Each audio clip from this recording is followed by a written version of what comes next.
Bonjour, aujourd'hui on veut se poser la question, est-il vrai qu'un chrétien est toujours dans la paix? Hier nous avons parlé des inquiétudes et de la promesse de Dieu de nous donner sa paix. Jésus, avant de partir au ciel, a prévenu les disciples d'une promesse et également d'une recommandation. Il leur a dit, je vous donne ma paix, je vous laisse ma paix. Je ne vous donne pas comme le monde donne parce qu'on sait que le monde donne et il peut reprendre. Mais il leur dit, gardez votre cœur, ne vous laissez pas ébranler dans toutes les situations que vous pourriez rencontrer, que votre cœur ne soit pas troublé ni craintif. Alors, la paix de Dieu, on a vu que c'est la volonté parfaite de Dieu pour nous. Dieu veut que nous puissions vivre dans une paix qui est surnaturelle, une paix profonde et totale, et non pas une paix superficielle qu'on essaie d'obtenir par toutes sortes de moyens. On peut essayer par la philosophie, on peut essayer de toutes sortes de façons, le yoga ou etc. Les hommes ont toutes sortes de façons d'essayer de trouver la paix, peut-être en déstressant par un bon massage, en regardant un film ou en allant au bord de l'eau, respirer un peu, prendre des vacances, et ils essaient ainsi de pouvoir trouver la paix.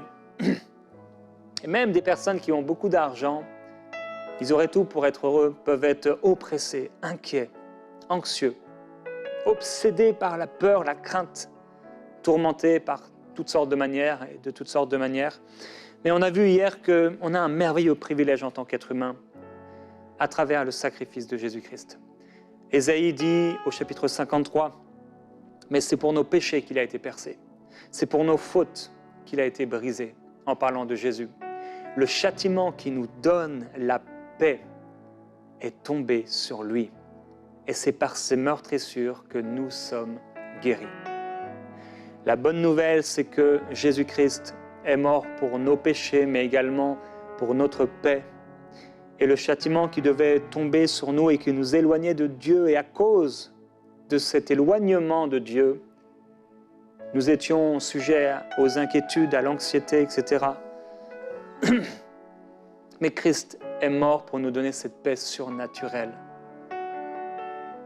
Une paix complète et totale. Et celui qui met sa confiance en lui peut recevoir cette paix. Et j'ai donné rapidement 10 choses que nous devons faire pour vivre dans la paix et sans inquiétude. Premièrement, j'ai dit qu'il faut faire le choix de la foi. Il faut croire que Dieu veut que nous vivions dans la paix.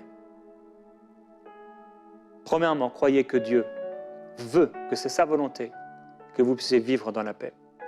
Deuxièmement, en croyant que Christ a payé pour cette paix. Il est le prince de paix. Jésus-Christ a payé pour vous donner, pour vous offrir sa paix.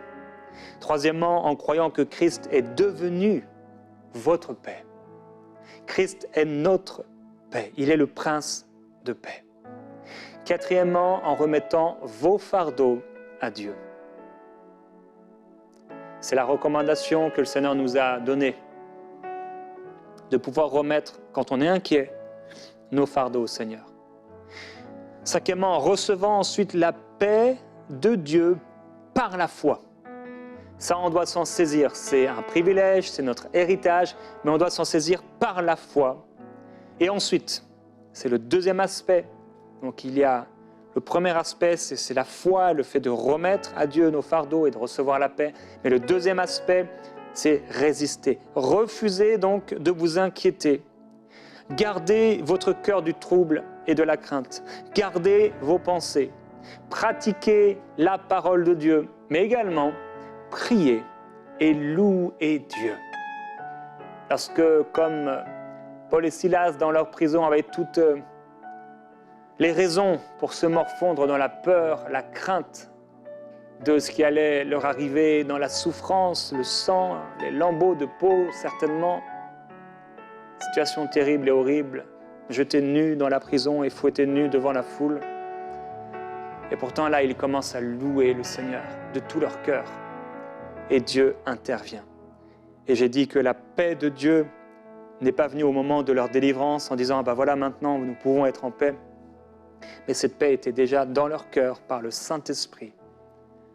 Et cette paix leur a permis de passer à travers les situations les plus terribles. Et ils sont restés dans cette paix. Mais alors on se pose la question, est-il vrai qu'un chrétien est toujours dans la paix?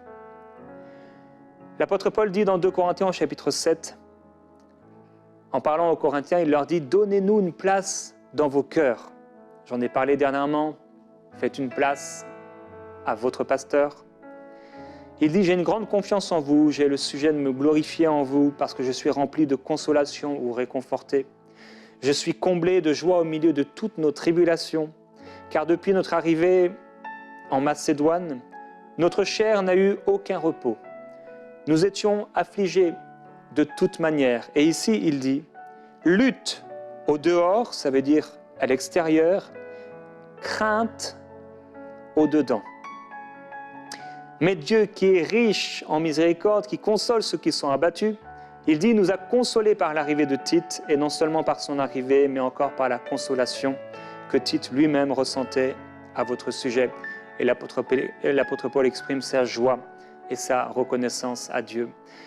Alors, on se pose la question si les traducteurs ont bien traduit ce passage. Est-ce que Paul, le grand Paul, pouvait avoir des craintes dans son cœur, lui qui était un si grand homme de Dieu?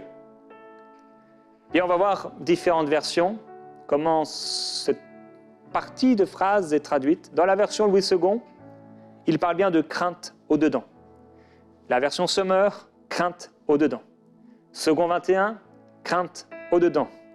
La version Martin, et des craintes au-dedans. La version Osterwald, et des craintes au-dedans. Et la version Darby, au-dedans des craintes. Alors il est clair et il est évident, oui, Paul a eu des craintes. Et le mot crainte qu'il utilise en disant qu'ils ont eu des craintes au-dedans, c'est le mot grec phobos qui peut être traduit par crainte, frayeur, peur, terreur, respect, redouter ou être réservé. En gros, soit on parle de la peur, soit on parle d'un grand respect. Mais nous comprenons ici que oui, le cœur de Paul a éprouvé de la crainte, et cette grande crainte concernait ici dans cette lettre le refroidissement du cœur de ses bien-aimés Corinthiens face à une situation particulière, et en fait il était dans la crainte par rapport à la situation de ses bien-aimés. Il s'inquiétait. Et il avait bien des raisons de s'inquiéter.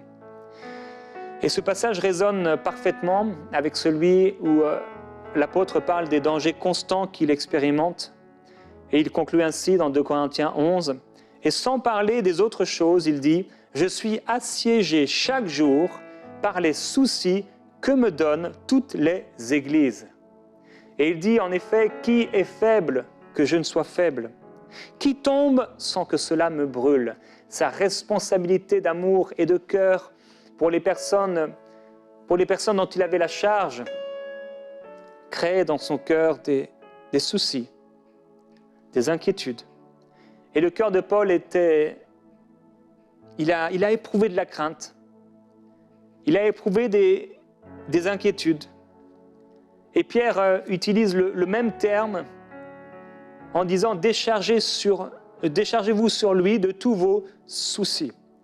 Quand il dit « je suis assiégé chaque jour par les soucis que me donnent toutes les églises », Pierre, de son côté, dit « déchargez-vous sur lui de tous vos soucis, car lui-même prend soin de vous. » Alors on a d'un côté Paul qui dit qu'il a des soucis, mais Pierre qui répond dans une autre lettre « déchargez-vous de ces soucis ». On peut clairement dire que Paul et les autres apôtres ont eu des soucis. Et Paul dira à des frères, « N'y tenant plus, je l'ai envoyé pour m'informer de votre foi dans la crainte que le tentateur ne vous ait tenté et que nous n'ayons travaillé pour rien. » Il envoie le frère pour s'enquérir de leur situation parce qu'il craint que leur cœur se soit appesanti et que le tentateur ne les ait tentés et que tout son travail, tout leur travail, eh bien, tombe. Et Jésus lui-même a eu bien des difficultés à gérer. Cependant, il n'a jamais cédé un seul instant à la peur. Jésus était la paix parfaite. Et il est aujourd'hui notre paix complète. Et nous sommes, nous, imparfaits devant l'inquiétude, les soucis et ce qui veut nous rendre craintifs. Mais en Christ, nous avons la victoire sur ces choses. Et la paix est en et avec Christ. Et Paul dit, eh bien, vous n'avez pas reçu un esprit de servitude, un esprit d'esclave, pour être encore dans la crainte. Le mot phobos. Mais vous avez reçu un esprit d'adoption par lequel vous criez « Abba, Père ». Et si Paul a eu des phobos, des craintes, il a refusé que ces phobos, que ces craintes l'envahissent au point de perdre sa paix. Et parlant aux Corinthiens, il dit à un autre moment, j'étais auprès de vous, quand je suis arrivé auprès de vous, dans un état de faiblesse, de grande crainte, de phobos, de crainte et de grand tremblement. Paul était un homme comme nous. Et son cœur a pu être visité parfois par des craintes, mais il les refusait. Et c'est le même principe qu'on trouve dans 2 Corinthiens, il dit « En ce qui concerne la détresse que nous avons connue en Asie, nous ne voulons pas vous laisser ignorer, frères et sœurs, que nous avons été accablés à l'extrême dans la persécution, au-delà de nos forces, au point que nous désespérions même de rester en vie. » Il désespérait même de rester en vie. Mais dans la même lettre, il dit « Nous sommes pressés de toute manière, mais non réduits à l'extrémité, dans la détresse, mais non dans le désespoir. » Alors, Paul, est-ce qu'il est en train de se contredire lorsqu'il dit qu'il était à un moment dans le désespoir et un peu plus loin dans la même lettre, qu'il ne vit pas dans le désespoir? Non. En fait, il nous montre que nous pouvons être visités par le désespoir, nous pouvons être visités par la crainte, mais nous devons refuser d'être craintifs et d'être désespérés. Alors Paul a pu être visité par la crainte, mais il a refusé de vivre dans la crainte. Il a choisi la paix et la confiance. Dans une situation, on peut être en un instant envahi par la peur. Et je sais que certains chrétiens sont tellement spirituels et tellement des gens de foi qu'ils se disent « Oh mais non, moi, quoi qu'il arrive, je suis quelqu'un de foi et j'ai toujours la paix 365 jours par an, 24 heures par jour, 60 minutes par heure, parce que je suis un homme de foi. » Mais imaginez qu'à un instant, un homme entre dans votre maison, il surgit et à coups de machette découpe votre enfant. Cela n'arrivera pas, bien sûr. Mais est-ce qu'à ce moment-là, est-ce que vous n'allez pas éprouver de la terreur et de l'effroi? Est-ce qu'on ne va pas devoir combattre le désespoir? Oui. Mais la victoire se trouve en Christ. La bonne nouvelle, c'est que Christ est notre paix. Et qu'après la crainte, vient la foi. Et qu'après le désespoir, vient l'espoir. La foi remplace la crainte et l'espoir remplace le désespoir. Christ est venu délivrer tous ceux qui, toute leur vie, vivaient dans la crainte. Et Paul nous donne la recette de la victoire. Il dit à un moment, nous avions intérieurement accepté notre arrêt de mort parce qu'ils croyaient qu'on allait les tuer. Afin de ne pas placer, c'est là la recette, afin de ne pas placer notre confiance en nous-mêmes, mais en Dieu qui ressuscite les morts. C'est lui qui nous a délivrés d'une telle mort et qui nous en délivrera encore. Oui, nous avons en lui cette espérance qu'il nous en délivrera encore et vous y contribuerez par la prière. La recette de la victoire, c'est la confiance. C'est la foi, c'est l'espérance. C'est le fait de se reposer en Dieu et sur Dieu et non pas sur nous. Voilà la recette de la victoire. Au moment où la crainte veut venir, au moment où les inquiétudes veulent venir, on ne s'appuie pas sur la chair. En essayant de surmonter, en essayant de répéter des versets pour se convaincre, en essayant de méditer et de se mettre comme Bouddha ou je ne sais quelle personne qui nous aurait enseigné à recevoir la paix ou à trouver la paix. Mais par la foi, en nous appuyant sur le Seigneur, en réalisant que Christ, notre vie, Christ est notre paix. Et Pierre, il dit, quand vous souffririez pour la justice, vous seriez heureux. N'ayez d'eux aucune crainte. Il dit, aucun phobos, et ne soyez pas troublés. Si on veut nous tuer comme on a voulu tuer Étienne, la peur pourrait nous envahir. Mais à ce moment-là, en plaçant notre confiance en Dieu, en se reposant sur Dieu, la paix de Christ qui vit en nous, nous remplira et régnera dans nos cœurs au point où la peur sera écrasée. Nous pourrons alors déclarer avec action de grâce, peur, où est ta victoire? Alors, est-ce qu'il est vrai qu'un chrétien est toujours dans la paix? Non. On ne peut pas dire que 24 heures sur 24, 365 jours par an, et tous les jours de sa vie, le chrétien est dans une paix totale. Mais nous pouvons dire que le chrétien est appelé à vivre dans la paix et à y demeurer, mais que pour demeurer dans cette paix, il devra en faire le choix et réagir de manière spirituelle. Alors, frères et sœurs, résistez à la peur, résistez aux inquiétudes, résistez aux soucis et choisissez Christ qui est votre paix. Et souvenons-nous ensemble que le seul combat que nous avons à combattre est le combat de la foi et que nous combattons à partir d'une position de victorieux, à partir de la victoire de Christ qui nous a déjà été acquise en son sang. Oui, il y aura des moments de trouble et des moments de difficulté. Oui, il y aura parfois peut-être des moments de stress ou d'inquiétude qui voudraient nous envahir. Mais nous allons devoir choisir la paix. Nous allons devoir refuser et résister à la peur, résister aux inquiétudes, résister au stress, résister au tourment, résister à la crainte. Non, crainte! Où est ta victoire? Je suis plus que vainqueur par celui qui m'a aimé. Christ est ma vie, il est préférable à cette vie présente. Christ est un gain, son sacrifice pour moi. Et je prie que quelle que soit votre situation aujourd'hui, vous puissiez recevoir cette paix surnaturelle.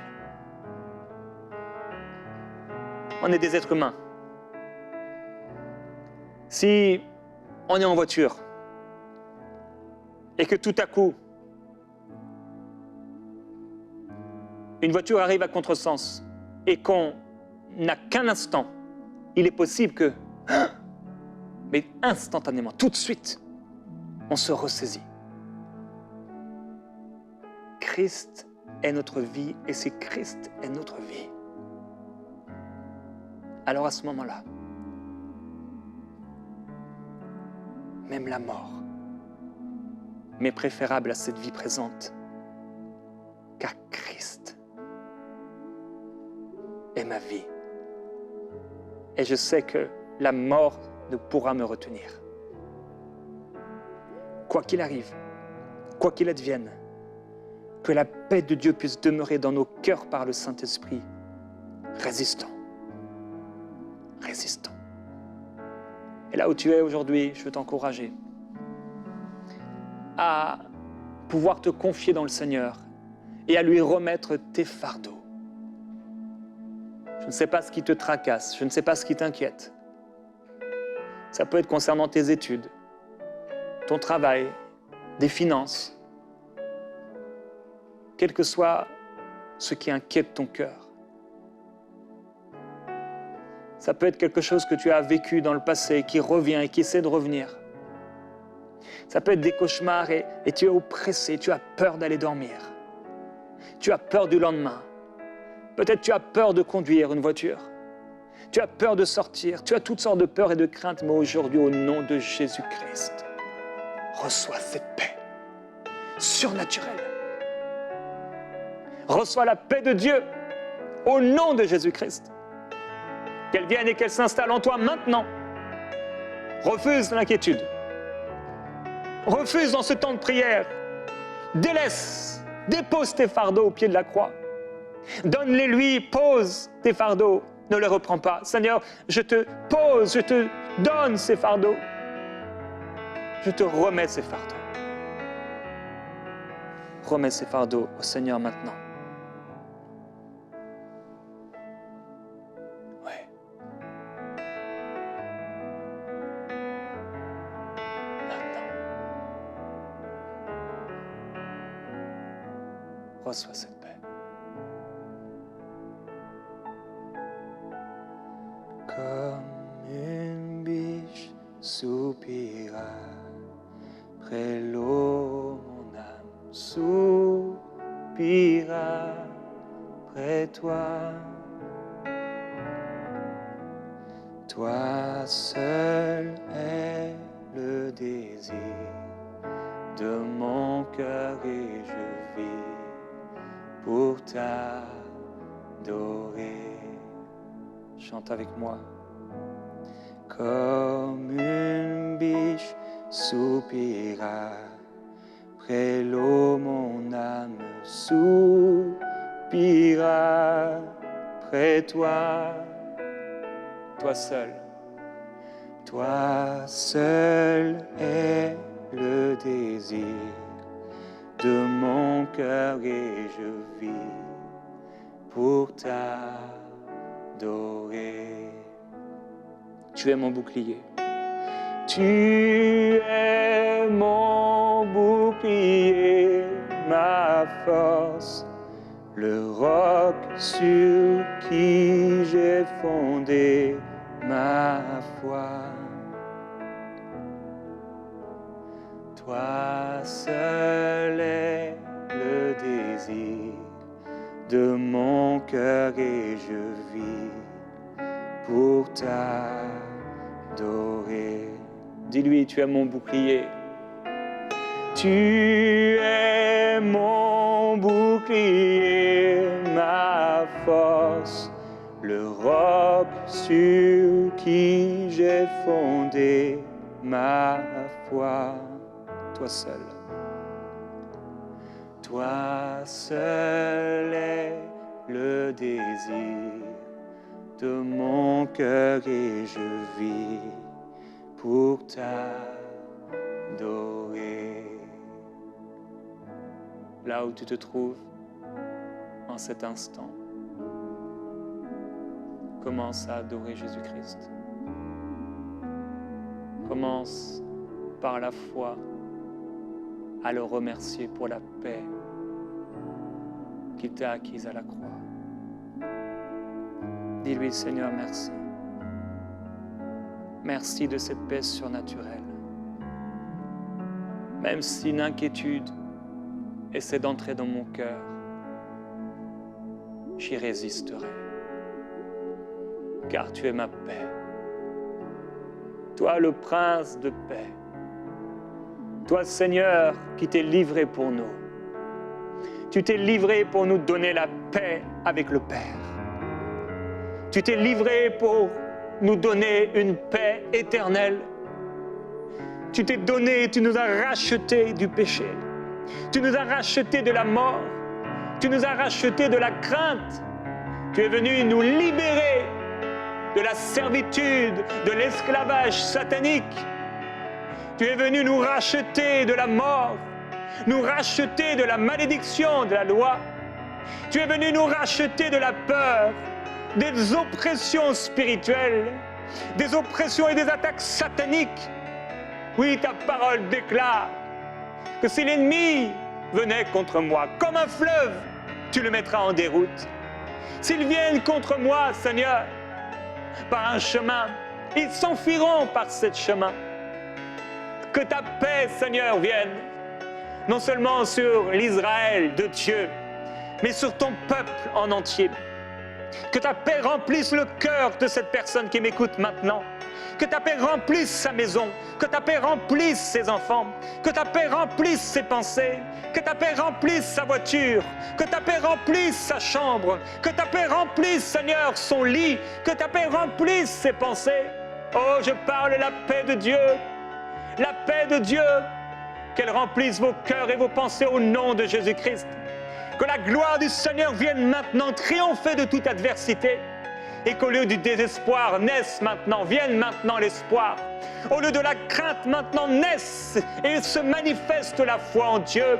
Oh oui, peur, où est ta victoire? Peur, où est ta victoire? Oh, je suis plus que vainqueur par celui qui m'a aimé. Je n'ai plus peur de la mort, parce que Christ, alléluia, est ma vie. Et même si je mourrais, alléluia, je revivrai en Jésus-Christ. Par l'esprit de celui qui l'a ressuscité d'entre les morts. La mort ne pourra me retenir, rien ne pourra me retenir. Et si un homme venait contre moi, je refuse la peur. Oh, je refuse d'avoir peur d'un homme. Je refuse d'avoir peur d'une quelconque situation. Je refuse que l'angoisse me saisisse. Je refuse de marcher dans la chair. Je marcherai par l'Esprit de Dieu, parce que celui qui vit en moi est plus fort que celui qui vit dans le monde. Oui, ni la mort, ni la hauteur, ni la vie, ni les profondeurs, ni les dominations, ni les anges, ni les démons, ni aucune hauteur, ni rien ne pourra me séparer de l'amour de Dieu manifesté en Jésus-Christ. Rien ne pourra me séparer de la paix de Dieu. Je pourrai demeurer dans la paix, je pourrai vivre dans la paix. Et même si à un moment l'inquiétude vient, même si à un moment les soucis arrivent, je demeurerai dans la paix. Je résisterai à ces soucis, je résisterai à ces inquiétudes et ils s'envoleront alors que je me décharge sur toi, Seigneur. Oh, parce que tu n'as pas menti. Tu nous as donné une paix éternelle, une paix triomphante. Avec toi, j'ai la victoire. Avec toi, oui, je suis plus que vainqueur. Avec toi, je triomphe sur l'ennemi. Avec toi, je triomphe sur la peur. Je triomphe sur l'adversité. Je triomphe de mes ennemis. Avec toi, je saute une muraille. Avec toi, je franchis, Seigneur, une montagne. Avec toi, tu m'élèves. Tu m'élèves, Seigneur. Tu m'élèves avec toi. Tu m'élèves au-dessus de toute domination. Tu m'élèves, Seigneur, au-dessus de tout ce qui peut exister. Avec toi, je suis assis dans les lieux célestes, au-dessus de toute crainte et de toute peur. Qu'au nom puissant de Jésus-Christ maintenant, toute phobie disparaisse, toute peur disparaisse de ton cœur. Saint-Esprit, s'il te plaît. Seigneur Jésus-Christ, libère cette personne maintenant. Libère cette personne de la peur. Si tu ne vis pas pour Jésus, mais tu vis pour toi-même, maintenant devant Dieu, donne-lui ta vie. Demande-lui sincèrement et profondément pardon d'avoir vécu ta vie sans lui en le mettant de côté. Et reçois maintenant au nom de Jésus-Christ le pardon de tes péchés, la vie éternelle et la paix avec Dieu. Et à partir de maintenant, vis pour lui, car Christ, le Prince de paix, est ta vie. Amen.